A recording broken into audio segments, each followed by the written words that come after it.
এনসিপির 4 জন শীর্ষ পর্যায়ের নেতা দেখা করতে গেছেন।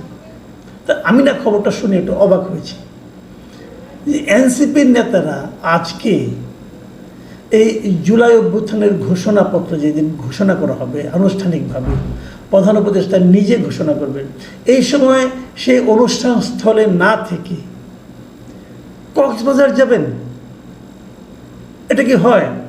আমার মনে আরও একটা প্রশ্ন জাগলো যে যদি পিটার হাসটা এখন নেই, পিটার হাসটা আমাদের এখানে কেউ না, একসময় বাংলাদেশের রাষ্ট্রদূত ছিলেন, তারপরেও এখন উনি যদি আসেন তো তার সঙ্গে দেখা করার জন্য কক্সবাজার কেন যেতে হবে? আমি আসলে বিষয়টা বুঝতে পারিনি।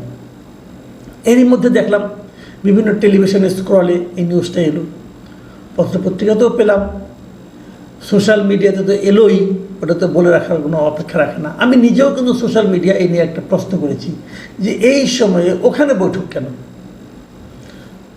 কিছুক্ষণ পর দেখলাম যে তারা একটা মানে আপনার একজন নেতা, তার মধ্যে 4 জন নেতা গিয়েছেন। সেই 4 জন হলো হাসনাত আবদুল্লাহ, সার্জিস আলম, ডাক্তার তাসনিম জারা এবং নাসিরুদ্দিন পাটোয়ারি।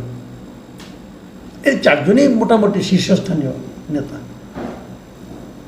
তো আমি দেখলাম নাসিরুদ্দিন পাটোয়ারির একটা বক্তব্য দৈনিক যুগান্তরে এই নিউজটি এসেছে। উনি বলছেন যে ওনারা কারোর সঙ্গে দেখা করতে বা বৈঠক করতে আসেননি, হুট করে ঘুরতে চলে গিয়েছিলেন, পদযাত্রাতে টায়ার্ড হয়ে গেছিলেন, অতএব ভাবলেন জাস্ট একটু সাগর পাড়ে ঘুরে আসি। এই ধারণা থেকে তারা ঢাকা থেকে প্লেনে করে 11:30টায় কক্সবাজার নেমেছেন, ওখানে সাগর পাড়ে ঘোরাঘুরি করবেন এবং ওখানে একটা হোটেলে থাকবেন। যে হোটেলটায় থাকবেন সেটা হলো কক্সবাজারের সবচেয়ে এক্সপেন্সিভ হোটেল, রয়্যাল টিউলিপ নামে পরিচিত। আসলে হোটেল হলো sea pearl beach resort and spa limited. বাড়ি ময়মনসিংহে, আমার এলাকার বাড়ি। এই মালিকের ছোটো ভাই আবার ময়মনসিংহের একসময় মেয়রও ছিলেন আওয়ামী লীগ আমলে। এই ভদ্রলোক, যাই হোক, এটা নিয়ে অন্য আলাপ, ওই আলোচনায় যাই না। এই এক্সপেন্সিভ হোটেলে ওনারা গিয়েছেন, জাস্ট ভাবলেন যে একটু ঘুরে আসি, মানে একটু ঘুরে আসি বলে প্লেনে উঠলেন, কক্সবাজার গেলেন। এই হোটেল, যে হোটেলের কথা বললাম, আপনি যদি অনলাইনে যান দেখবেন এই হোটেলে পার নাইট ভাড়া হলো 18,000 টাকার একটু বেশি। হয়তো ওনারা কম টম কিছু পাবেন, সেটাও 15,000 টাকার একটু বেশি। এক রাতের ভাড়া, এক দিনের ভাড়া প্রতি রুমের। ওনারা 4 জন গিয়েছেন, 4 জনের জন্য 4টা রুমই নেবেন এবং যেহেতু একজন নারী আছেন, তো জাস্ট ঘুরে আসি বলে যাবেন, আবার বিকেলে ফিরবেন। 3:30টার দিকে ওখান থেকে ফ্লাইট, শুনেছি এরকম আর কি, যা দেখলাম মিডিয়াতেও দেখলাম। তো জাস্ট ঘুরে আসার পেছনে ওনারা এতটা ব্যয় করতে পারেন।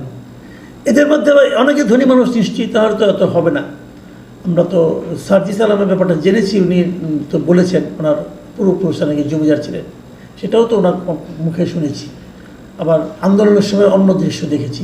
যাক, সে আলোচনায় আর না যাই, আমি বরং অন্য কথা বলি। আসলে কি ওখানে পিটার হাসের সঙ্গে দেখা করতে গিয়েছিলেন? যুগান্তরে যে রিপোর্টটা আমি পড়লাম, সেই সাংবাদিক ওই হোটেলের মালিক পক্ষের সঙ্গে কথা, মালিক পক্ষ মানে 2 জন কর্মচারীর সঙ্গে কথা বলেছেন।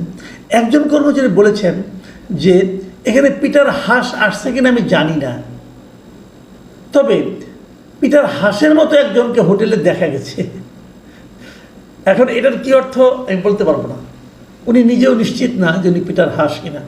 আবার অন্য একজন টিউলিপের আরেকজন কর্মকর্তা বলছেন যে পিটার হাস সম্ভবত এখনও হোটেলে আসেননি, কিংবা এখনও নেই, এখানে নেই, মানে এখনও আসেননি, মানে পরে আসতে পারেন, হতে পারে, আমি বলতে পারবো না। এখন প্রশ্ন হলো, এগুলি হোক, আমার কোনো ব্যাপার না, কে কার সঙ্গে মিটিং করবে না করবে, এটা তার রাজনীতি, তার পলিটিক্যাল পার্টির ব্যাপার। কেন মিটিং করবে এই আলোচনাও আপনি করতে পারেন, যে যদি ধরে নেই যে পিটার হাস, ধরে নেই মিটিং হবে, তাহলে প্রশ্ন তো উঠবেই, পিটার হাস এসে ওদের কিসের মিটিং, কী করবেন মিটিং করে?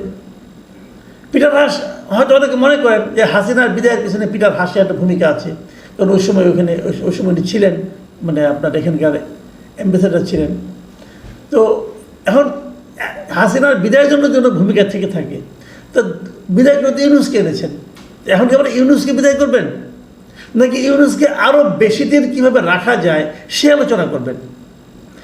বিষয়গুলো কিন্তু ক্লিয়ার না। যদি ইউনুসকে আরও বেশি দিন রাখতে হয়, তাহলে এই এনসিপির লিডারদের সঙ্গে আলাপ করার কী দরকার? এটা তো টেলিফোনেও করা যায়। তো এই বিষয়গুলো আসলে কিন্তু কনফিউজিং, কিন্তু এইগুলি কোনোটাই আমার জানার ব্যাপার না, কোনোটা নিয়েই আমার কোনো বক্তব্য নাই। আমার বক্তব্য হলো যে ওনাদের এই সময়ে সেখানে যাওয়া নিয়ে ওনারা কেন গেলেন এই সময়ে। দেখুন, এই যে জুলাই অভ্যুত্থানের ঘোষণাপত্র, এই জুলাই বিপ্লবের, জুলাই আন্দোলনে যাই বলে ডাকুন, এর ঘোষণাপত্র প্রকাশের জন্য সবচেয়ে উদ্গ্রীব যে ব্যক্তিগুলো, সেগুলো কিন্তু এই চারজন। গত ডিসেম্বরে এটা ঘোষণা করার কথা ছিল। হাসনাত আবদুল্লাহ বলেছিলেন নাও অর নেভার। গত 31শে ডিসেম্বর উনি ওই দিনই এটা ঘোষণা করবেন। তারপরে ওরা হাতে পায়ে ধরে বলছে রাখো বাবা, থামো, পরে আমরা করছি। 15 দিনের কথা বলেছেন, 15 দিনের কথা বলে 8 মাসের মাথায় এসে সরকার সেটা আবার ঘোষণা করছেন। এই ঘোষণার সময় তারা মানিক মিয়া একটা অনুষ্ঠান করছেন, সেই অনুষ্ঠানে যাওয়ার জন্য সরকার সর্বাত্মক চেষ্টা করছে। বাংলাদেশ ব্যাংক থেকে বিভিন্ন ব্যাংকে চিঠি পাঠানো হয়েছে যে তোমরা এখানে যাও। বিভিন্ন প্রতিষ্ঠান, স্কুল কলেজের লোকজনকে বলা হচ্ছে যত বেশি সমাগম সম্ভব ওখানে করো। সমাগমের জন্য ওখানে সকাল থেকে গান বাজানো হচ্ছে, অনেক কিছু হচ্ছে, মানুষকে আকর্ষণ করার জন্য অনেক কিছু হচ্ছে।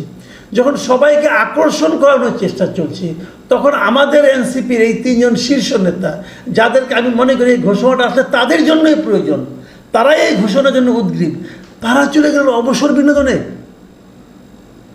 কেমন হলো? আর যদি আপনি অবসর বিনোদন করেন, তাহলে মাত্র যে নামলেন 11:30টায়, চলে আসবেন 3:30টায়।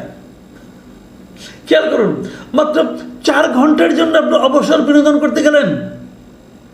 4 ঘন্টার অবসর বিনোদন হয় নাকি অন্য কিছু হয়? কি হয় ভাই? আপনি যদি বিনোদনই করতে যান, অবসর বিনোদন করতে ঘুরে আসতে যান, তাহলে তো আপনি কক্সবাজারে এত টাকা দিয়ে থাকবেন, এত দামি হোটেলে থাকবেন, একটা দুটো দিন থাকবেন, এই হোটেলে সুইমিং পুল আছে, এখানে ঝাপাঝাপি করবেন, অনেক কিছু করবেন। কিন্তু আপনি গেলেন আর এলেন, এটা হলো যাই ঘুরে আসার মতো হলো?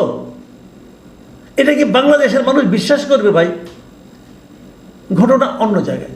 সেটা কি, সেটা আমরা জেনে যাব, কোনো সমস্যা নাই। মানুষ বলে দেয়, সব জানাজানি হয়ে যায়, অথবা পরবর্তী সময় আপনাদের কর্মকাণ্ড দেখে মানুষ সন্দেহ করবে, সেটাও হতে পারে। কিন্তু সবচেয়ে বড় কথা, এটা আপনাদের জন্য মানানসই হয়নি কাজটা। এই সময় আপনার এই যাওয়াটা আপনাদের দলের নেতা কর্মীদের মধ্যে একটা, আমি মনে করি, একটা নেগেটিভ বার্তা ছড়িয়ে দেবে। এটা আপনাদের জন্য, আপনাদের ইতিবাচক ভাবমূর্তি উজ্জ্বল করবে না, বরং একটা নেতিবাচক ভাবমূর্তি তৈরি হবে। এটা বাংলাদেশ, মাথায় রাখবেন। বাংলাদেশের মানুষ অনেক ধর্ম, মানে তারা ধর্মকে ভালোবাসে, ধর্মভীরও বলতে পারে। আপনারা যদি যাবেন, যদি অবসর বিনোদনী হয়, আমি যতটুকু জানি এই দায়িত্ব নেওয়ার পর, মানে নেতা হওয়ার পরে, সার্জিস সাহেবও বিয়ে করেছেন এবং হাফতার সাহেবও বিয়ে করেছেন। তাদের বিয়ের বয়স 1 বছর এখন হয় নাই, এখন 1 বছর হয়নি। তাহলে আপনার ওয়াইফদের নিয়ে যেতেন। যদি আপনার অবসর বিনোদনী করতে হয়, যদি আপনি ঘুরে আসার জন্য হয়, তার মানে এটা ব্যক্তিগত সফর নয়, এটা একটা সাংগঠনিক সফর, এটা একটা মানে রাজনৈতিক সফর। তাহলে কার সঙ্গে গেছে রাজনীতি করতে 4 ঘন্টার জন্য? ভাই, এই সমস্ত মানুষের মনে অনুচ্চারিত প্রশ্ন, এই প্রশ্নগুলো উঠবে, এর জবাব আপনাদেরকে দিতে হবে কিন্তু। এবং ওই যে নাসিরউদ্দিন পাটোয়ারি যেটা বললেন, মনে হলো যাই ঘুরে আসি, এই বক্তব্যে মানুষ বিশ্বাস করবে না। আর মানুষ কি বিশ্বাস করবে, সেটাও আপনাদেরকে খুঁজে বের করতে হবে। প্রিয় দর্শক, আজকের দিনে আমরা অবশ্যই, আমাদের আলাপের বিষয় হতে পারত যে ঘোষণাপত্র পাঠের বিষয়টা কি ঘোষণাপত্র পাঠ করলেন। আজকে আলোচনার বিষয় হবে রাত্র 8:20-এ প্রধান উপদেষ্টা কি ভাষণ দেবেন, সেগুলো কি বলবেন, সেগুলো নিয়ে আমি আজকে রাতেই করবো। আজকে রাত্রে একটা কন্টেন্ট করবো রাত 10টায়। তার আগে এই ঘটনাটা আমাকে আসলে খুব পীড়িত করেছে। আমি আসলে হতাশ হয়েছি এই সমস্ত নেতাদের এই কাণ্ডজ্ঞানহীনতা দেখে। এরা যেন মনে হয় কি মাঝে মাঝে এরা বিতর্ককে ইনভাইট করে। খুবই আনফর্চুনেট। প্রিয় দর্শক, এখন এই পর্যন্তই।